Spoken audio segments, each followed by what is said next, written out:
Frederick Douglass. Check it out.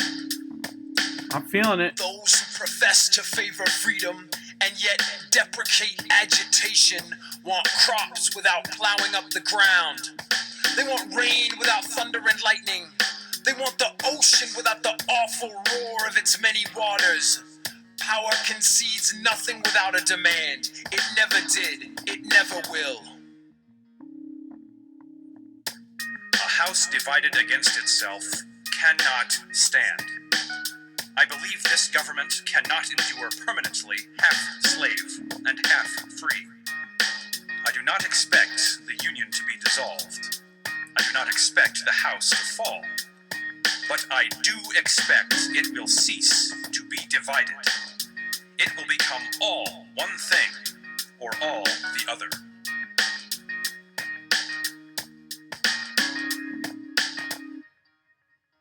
So Frederick Douglass, his original name was Frederick Augustus Washington Bailey, was born, we believe, around February 1818, and he passed away on February 20th of 1895.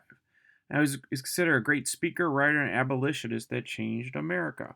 What's interesting is that people are unclear on why Black History Month is in February, and actually one of the reasons it is in February is because Dr. Carter G. Woodson made Black History Week in honor of Frederick Douglass.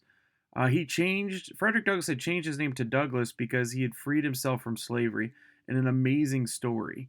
And he had to change the Augustus Washington Bailey so that slave hunters and slave capturers could not find him when he moved to New York and into the North.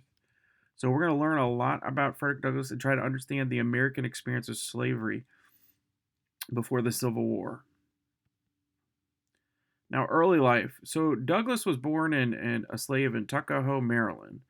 We think 1818. The reason we have a question mark is we're not necessarily exactly sure. We've seen some of his names on records. However, a lot of times slaves are not even made aware of their birthdays. If you read his book, his autobiography, it says that he is not really sure. He knows that from other people telling him that it was definitely in the winter, and he believes in the fall, or the winter moving into the fall. So he thought it was February. He was immediately taken from his mother, as many slaves were, unfortunately. So one thing you have to do, and some of the most powerful techniques that was used in American slavery to destroy a slave's consciousness and their self-identity and their connection with the world, is the relationships. And the most powerful relationship in human beings is arguably with the mother or their father, their family. So one way they would try to break a person is they would immediately take children from the parents, because they knew if there was a parent-child bond, that is almost unstoppable.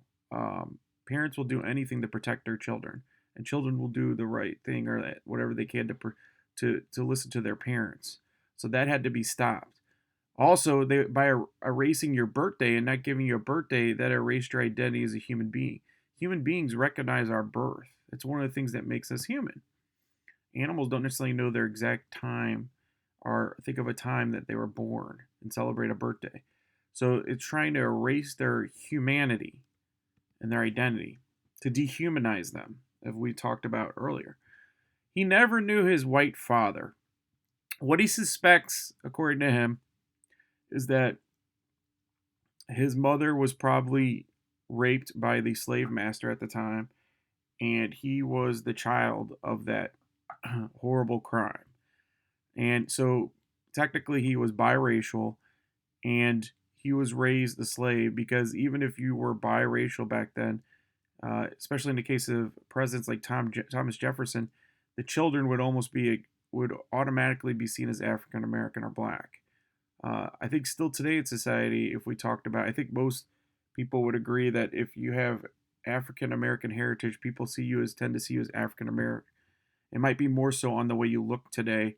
Back then, there was a formula too on what percentage of African American you were to be quote unquote black.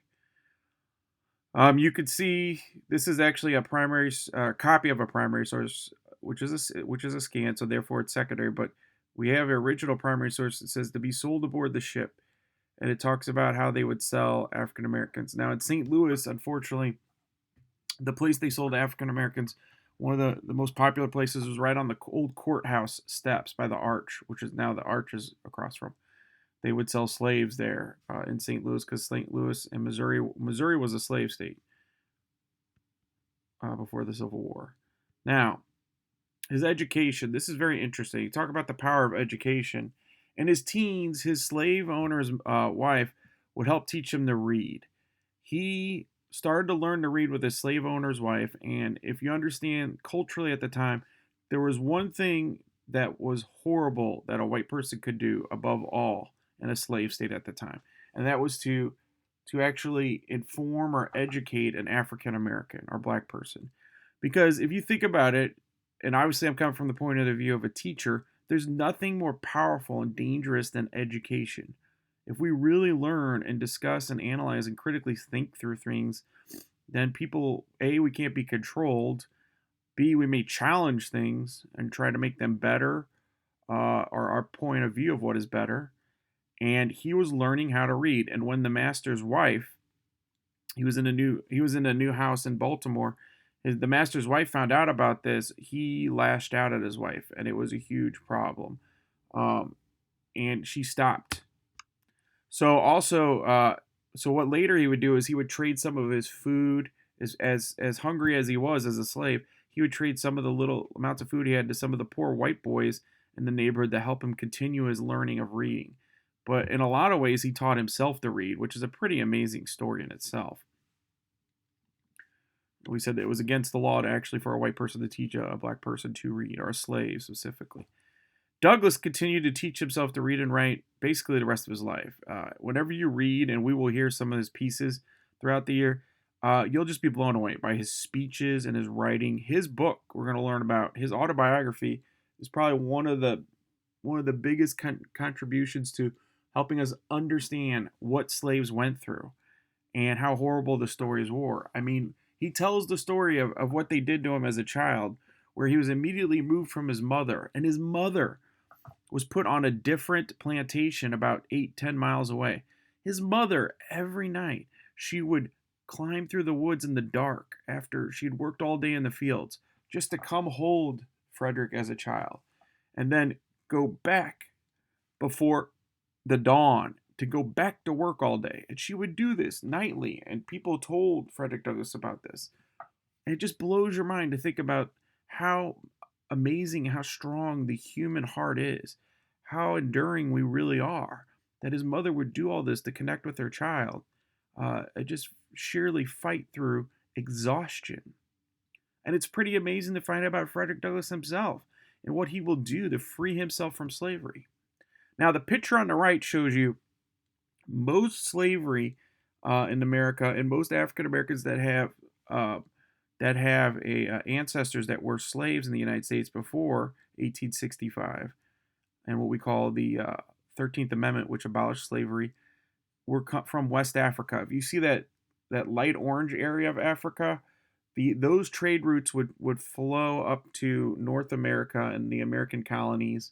But they would also, most slaves, people that were taken as slaves, were moved actually to Latin America and South America. That's where there's a lot more slavery number-wise, because it was more intense and it was harsher slavery in the sense of it's more intense and harsher and needed more and more people. Because in America, there was a lot of tobacco and cotton farming, but in South America, there was sugar cane, and coffee used a lot of heavy slavery. It's a lot of hard work. In both cases, it was. But these plantations were ginormous, and they actually would call these plantations, we'll learn about, are haciendas.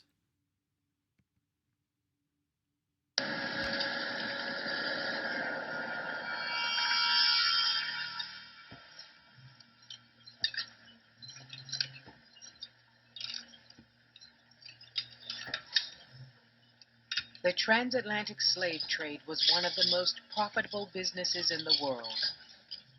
For nearly 400 years, almost everyone involved made a fortune from the misery of people whose names remain forever lost in time.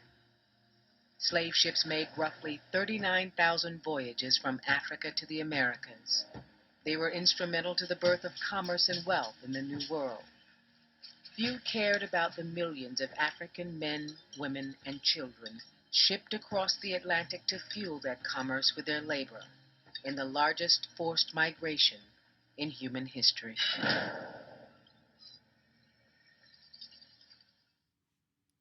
So that gives you just kind of a visual of what we believe it looks like based on primary source accounts of slaves and records, ship records of slavery.